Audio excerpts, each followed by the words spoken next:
My parents charged me rent to live in my own room, while my sister lived free and called me jealous.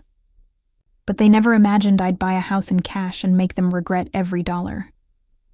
I always thought home was supposed to be a place where love lived, where laughter echoed down the halls, and warmth wrapped you like a blanket. But in my house, warmth was selective, reserved for my sister, Emma. Ever since we were children, she had been the shining star of the family, the sweet one, the delicate one, the one who could do no wrong. I, on the other hand, was the independent one, the one who didn't need attention. My parents said it like a compliment, but it always felt like a quiet punishment. When I turned 23 and landed my first full-time job, I thought things would change, that they'd finally see me as someone to be proud of. Instead, that was when everything began to break. One evening, they called me to the dining table with a seriousness that made my stomach twist. My father cleared his throat and said, "Lucy, since you're earning now, it's only fair you start contributing to the household. You'll pay rent, starting next month." I blinked, unsure I'd heard him right. "Rent?" I repeated, forcing a small laugh. "You mean like as in pay you to live here?" My mother slid a folded sheet of paper across the table, a list titled Monthly Household Contribution. The neat columns detailed amounts for electricity, groceries, maintenance, and even a line for shared space usage. It was so absurd I almost laughed again. But when I looked up, their faces were stone. They were serious. My heart sank. Emma was sitting right there, spooning pudding into her mouth. Not a care in the world. She was 2 years younger, still finding her path, as my father liked to say, though her path seemed to lead mostly to the couch and the mall. "What about Emma?" I asked quietly. "Is she paying rent too?" My mother frowned as if I'd asked something offensive. "Lucy," she sighed, "Emma's still in school. You're working. It's different." "Different how?" I pressed. "You mean she gets to live here for free while I pay?" My father cut in sharply. "Don't make this about jealousy. We're teaching you responsibility." Responsibility. That word burned into my mind as I nodded and excused myself, hiding the tears until I reached my room. I stared at my walls, the same walls that once held my childhood posters, the same walls I'd painted with my own hands when I was 16, and for the first time, they felt foreign, like they didn't belong to me anymore. The first rent payment hurt, not just my wallet, but my pride. Every month I handed over a small envelope, and every time my mother smiled as if I were doing something noble. Meanwhile, Emma was treated like a princess. She slept until noon, ordered expensive takeout, and when I confronted her once about contributing, she shrugged. "It's not my fault they don't ask me to pay," she said, her tone careless. "Maybe if you were nicer to them, they'd cut you some slack too." That night, I cried quietly into my pillow, wondering how kindness had turned into currency in my home. As weeks passed, the rent became normal. My father even joked about it in front of relatives. "Lucy's our little tenant." And everyone laughed. Everyone except me. I began to feel invisible, like my role in the house was purely financial. If something broke, they asked me to fix it. If a bill was late, they hinted that I could cover it just this once. My paycheck barely stretched far enough for my own needs, but somehow, I always found a way. Meanwhile, Emma got new clothes, new gadgets, and trips my parents couldn't afford without help. Help that, I realized, came from me. One day, while cleaning the kitchen, I overheard them talking in the living room. My father's voice was low, almost approving. "At least Lucy's money helps around here. Emma's not a burden." My chest tightened. Not a burden. As if my worth was measured in how much I paid, while Emma's value was measured in how little she had to. I backed away silently, my hands trembling, and locked myself in my room. That was the night something inside me shifted. I realized I wasn't their daughter anymore. I was their tenant. And tenants eventually move out. From then on, I started planning. I tracked every expense, cut out every unnecessary purchase, and started saving in secret. I skipped outings with friends and learned to live on less. But even as I disciplined myself, the resentment grew. My mother would say, "Emma deserves a little break. She's been under stress," and I'd bite my tongue. She didn't know what stress meant. She didn't know what it felt like to work 12-hour, Days just to hand your earnings over to people who never said thank you. I started noticing small things that used to go unnoticed. The way my father smiled at Emma's smallest accomplishments, but barely nodded at mine. The way my mother defended Emma even when she was clearly in the wrong. I was tired of trying to earn love that was never meant for me. Still, I stayed quiet, polite, obedient. I paid on time. I smiled when they called me responsible. But deep down, every rent payment became a seed of resolve. One evening, Emma came into my room to show off a designer handbag. "Dad bought it for me," she said proudly. "Isn't it gorgeous?" I glanced at the bag, then at her, realizing that while I was taking on responsibility, she was reaping luxury. That night, as I scrolled through online listings for apartments I couldn't yet afford, I whispered to myself, one day, I'll leave. One day I'll have something they can't touch. One day they'll realize what they lost when they treated me like a paycheck. The breaking point came a few weeks later when my father raised my rent. "Utilities have gone up," he said casually, as though this were a business transaction. I nodded silently, handed him the extra cash, and walked back to my room. I didn't cry this time. I didn't argue. I just stared at the ceiling, feeling a strange sense of calm.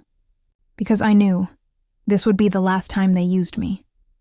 I was going to turn their lesson on responsibility into something far greater. That night, I made a vow. I wouldn't leave in anger. I wouldn't shout or slam doors. I would leave quietly, with power. I would build something they could never take credit for. Something that would make them see me for who I truly was. They wanted me to be independent? I would be. Completely. And one day, when I stood on the porch of my own home, keys in hand, I'd remember this moment. The moment their greed forged my freedom. The next year blurred into a quiet rhythm of exhaustion and determination. Every morning before the sun rose, I slipped out of the house while everyone still slept. My parents never noticed the sound of the front door, or the way my shoes left faint marks of dust on the tiles. They were too used to me being invisible. I walked to work to save on bus fare, my breath clouding in the cold air, my mind repeating the same silent mantra. One day, I'll be free. My job wasn't glamorous, data entry for a small logistics firm, but it paid the bills, and more importantly, it gave me a starting point. I began taking on extra projects, volunteering for late shifts, and even helping coworkers with reports just to build trust. The harder I worked, the clearer my plan became. Emma, on the other hand, was living her best life. Her social media was a daily highlight reel. Fancy brunches, weekend trips, selfies with captions like "living my dream." Sometimes I'd see my parents scrolling through her posts at dinner, beaming with pride while I came home late, exhausted and invisible. "You should learn from your sister," my mother would say. "She knows how to enjoy life." I wanted to laugh at the irony. I was paying for that enjoyment in a way. My rent money probably covered her outings. But I didn't argue. I saved my energy, channeling every ounce of frustration into discipline. By mid-year, my manager called me into his office. "Lucy," he said, smiling, "you've been one of our most reliable employees. I'd like to promote you." The raise doubled my salary. I thanked him politely, hiding the tremor in my voice. On the bus ride home, I didn't think about new clothes or a vacation. I thought about my freedom fund, a secret savings account I'd opened months ago. That night, I transferred half my paycheck into it and labeled the transaction Step 10. I had a spreadsheet mapping out each goal: emergency fund, investments, property research, everything. Every number represented the distance between me and the house that had never felt like home. Life became a quiet routine of sacrifice. I stopped going out with friends, canceled subscriptions, and learned to cook cheap, filling meals. My coworkers teased me for bringing the same lunch every day, but I didn't care. Every skipped expense was a brick in the foundation of my independence. Meanwhile, my parents kept treating me like their in-house financier. "Lucy, can you pay the electricity bill this month? Emma's card isn't working." "Lucy, maybe you can cover groceries. Your sister's been under pressure." I never argued. I just smiled and nodded. They thought I was obedient. They had no idea I was counting every cent, not for them, but for me. I started reading financial blogs late at night, learning about investment portfolios and real estate markets. The more I learned, the more power I felt. I realized that knowledge was the true revenge, the kind that doesn't shout but transforms. Soon, my savings reached a level that made even me pause in disbelief. I began visiting open houses on weekends, pretending I was just browsing. But every time I stepped into a home, something stirred inside me. I imagined a quiet space filled with sunlight, the scent of coffee, no shouting, no comparisons. Just peace. Then one Friday, as if the universe had been waiting for me to be ready, I found it. A small 2-bedroom house on a quiet street, with a porch and a garden patch that caught the afternoon light. The price was fair, and with years of disciplined saving, I had more than enough. I sat in the real estate office, the contract in front of me, my hand trembling as I signed. The agent smiled and said, "Congratulations, Miss Carter. You just bought your first house." The words echoed through me like a blessing. I had done it. No loans, no debt, no help. I owned something. When I walked into the empty house for the first time, the silence was beautiful. I ran my fingers along the cool walls and whispered, "This is mine." Sunlight streamed through the windows, painting golden patterns across the floor. I could feel tears welling up, but they weren't sad tears. They were release. Every insult, every rent payment, every time I'd been dismissed or ignored had led me here. I moved out quietly. I didn't tell my parents the date. I didn't make an announcement. Over one weekend, I packed my things, just clothes, books, and a few keepsakes, and loaded them into a small rented van. Before leaving, I stood in my old room for the last time. It looked emptier than I remembered, stripped of its personality long ago. On the kitchen table, I left a note. "Thank you for teaching me the value of money. I've bought my own home. Don't worry, I won't be paying rent anymore." I placed the final envelope of rent beside it, then locked the door behind me for the last time. That night, my phone wouldn't stop ringing. My mother's voice trembled when she said, "You bought a house in cash?" My father muttered something about me being secretive and ungrateful. Emma sent a single text. "Wow, must be nice." I didn't reply. I just smiled as I stood on my new porch, looking at the keys in my hand. They glistened in the porch light, symbols of everything I'd fought for. I spent my first night sleeping on a mattress on the floor, surrounded by unopened boxes, but I had never felt richer. There were no raised voices, no rules, no reminders of what I owed, just peace, the kind I'd bought with my own hands. As I drifted off to sleep, I realized my parents had been right about one thing. Paying rent did teach me responsibility. It taught me how to build a life where I'd never owe anyone again. Months slipped by like pages in a book I no longer wanted to read. My new home became my sanctuary. Every corner a reflection of peace. Every morning a reminder that I'd escaped the chaos that once defined me. I painted the walls soft cream, placed potted plants by the windows, and filled the shelves with books I'd longed to read but never had time for. The silence was beautiful. There were no rent envelopes, no disappointed sighs, no voices comparing me to Emma. For the first time, I woke up each day without tension in my chest. I cooked breakfast in my quiet kitchen, drank coffee on my porch, and smiled at the life I built with my own hands. I was free. And freedom, I discovered, is the most luxurious feeling in the world. Then one evening, as the sun dipped low behind the rooftops, my phone buzzed with a message that made my heart skip. It was from Emma. "Hey Lucy, can we come over? Things are a bit complicated at home." For a long moment, I just stared at the screen, the words blurring in the glow of the setting sun. Part of me wanted to ignore it, to let them deal with their complications the way I'd dealt with mine, alone. But something softer, almost nostalgic, nudged me to agree. Maybe I wanted closure. Maybe I wanted them to see what I'd built without them. So I replied, "Sure. Come tomorrow." When the doorbell rang the next afternoon, my heart pounded. Not from fear, but from the quiet satisfaction of knowing they'd see me differently now. I opened the door, and there they were. My parents looked smaller than I remembered. My mother's hair had more gray, and my father's confident stance seemed replaced by weariness. Emma stood behind them, shifting awkwardly, her once perfect smile nowhere in sight. I invited them in with calm politeness.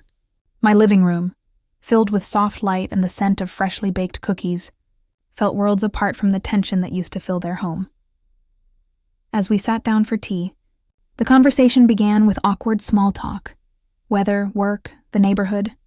But soon the truth crept out.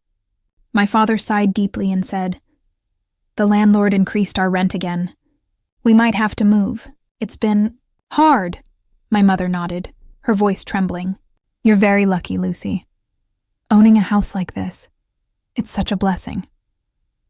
I stirred my tea slowly, watching the steam curl upward. "Yes," I said gently. "It took years of saving, but it was worth it." The words were calm, but beneath them lay the truth they'd never acknowledged. The very rent they'd forced me to pay had taught me how to survive without them. Emma's eyes darted around the room, lingering on the framed art, the tidy furniture, the calm energy of the space. "You did all this alone?" she asked, her voice soft, almost disbelieving. I met her gaze and smiled. "Yes," I said. "Paying rent every month teaches you how to save." The silence that followed was heavy, but it wasn't uncomfortable. For me, at least. My father cleared his throat. My mother stared at her cup, and Emma looked down, her cheeks flushed. The revenge I'd dreamed of didn't come in shouts or apologies. It came in that silence, the sound of realization. They finally saw what they'd created. I offered them cookies, and we sat in stillness for a while, the aroma of cinnamon filling the air. My mother looked around once more, her eyes softer now. "We're proud of you, Lucy," she said finally. I could tell the words were difficult for her, but there was honesty in them. My father nodded, though his pride was tangled with regret. "You've done well for yourself," he said quietly. I simply smiled. "Thank you," I replied. For once I didn't crave their validation. I didn't need them to understand how their unfairness had fueled my strength. I had already forgiven them, not because they deserved it, but because I refused to carry their burden any longer. After they left, I stood by the door for a long moment, the echo of their footsteps fading down the path. I walked to my balcony as dusk painted the sky in shades of gold and violet. The city lights began to flicker below, tiny stars mirroring the ones above. I thought of the girl I used to be, the one who handed over envelopes of cash each month, trembling, desperate for love that never came. That girl had cried herself to sleep in a room that never felt like hers. That girl had believed she was less because she gave more, but that girl no longer existed. Now I was a woman who had carved her freedom out of disappointment, who had built her peace from the ruins of unfairness. I leaned against the railing, a cool breeze brushing my face, and closed my eyes. For the first time I felt truly content. I didn't need revenge that screamed. Mine was quiet, elegant, and complete. My victory was the soft hum of my refrigerator, the warmth of my walls, and the silence that no longer hurt. As the night deepened, I whispered into the air, "You taught me how to be strong." Not out of bitterness, but gratitude. Because in their greed and blindness, my parents had given me the greatest lesson of all, self-reliance. I didn't hate them anymore. I pitied them a little, maybe, but mostly I pitied the version of myself that once sought their approval. I turned back toward the house, lights glowing softly in every room. This was mine, every inch earned, every brick a reminder of my journey. I had no family portrait on the wall, but I didn't need one. This space, filled with peace and purpose, was my family now. I smiled as I locked the door and headed to bed, my heart calm, my spirit free. The sweetest kind of revenge, I realized, isn't wealth or success. It's peace, the kind that no one can take from you, the kind that blooms quietly after the storm. And as I drifted off to sleep, I knew I'd never need anything more.